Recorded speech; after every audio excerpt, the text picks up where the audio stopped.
I was 6 years old when it happened to me. I knew what was going to happen. I knew they were going to cut me because a lot of my friends had had it done, and I'd had a look.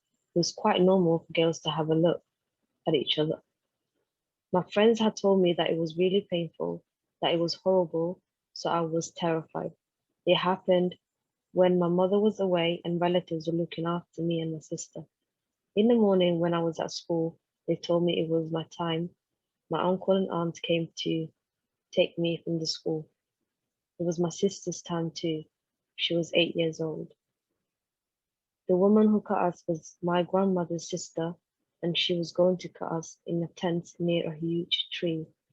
They used ropes to tie our legs apart, and there were lots and lots of girls there. I could hear screaming, lots of horrible screaming, and there was so much blood. Girls was crying. My sister went first. They cut her, then they took her away somewhere. I heard she fainted. My grandmother's sister was cutting so many girls, and when my sister had been done, she told her to stand just outside, and the blood was running down her legs, and then she fainted. My grandmother was screaming at her sister, asking her how she could do this to her grandchildren. She was terrified that my sister would die. But my great aunt insisted, and they said it was my turn. I ran away. I ran as fast as I could, but they sent boys after me, and they caught me.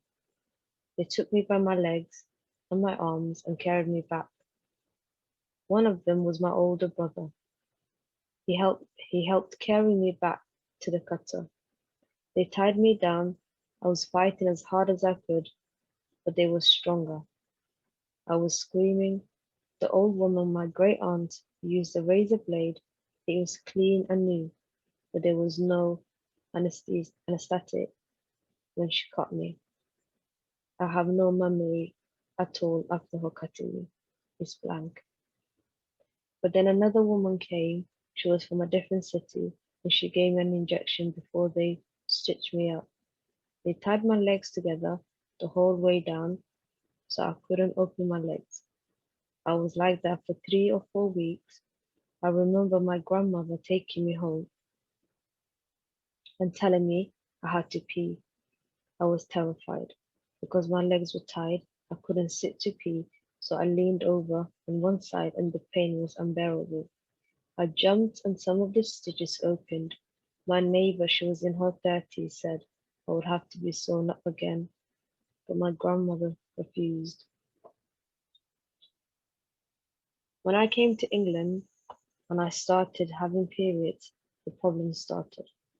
I had to go to the doctor and they opened me up, so everything is much better. But there are still some problems. Lots of people from my community believe that if you are open, having undergone FGM, no man would want to marry you. And they keep telling me that, but I don't believe that. And in any case, if a man doesn't want me because I'm open the way God made me, then he can go away.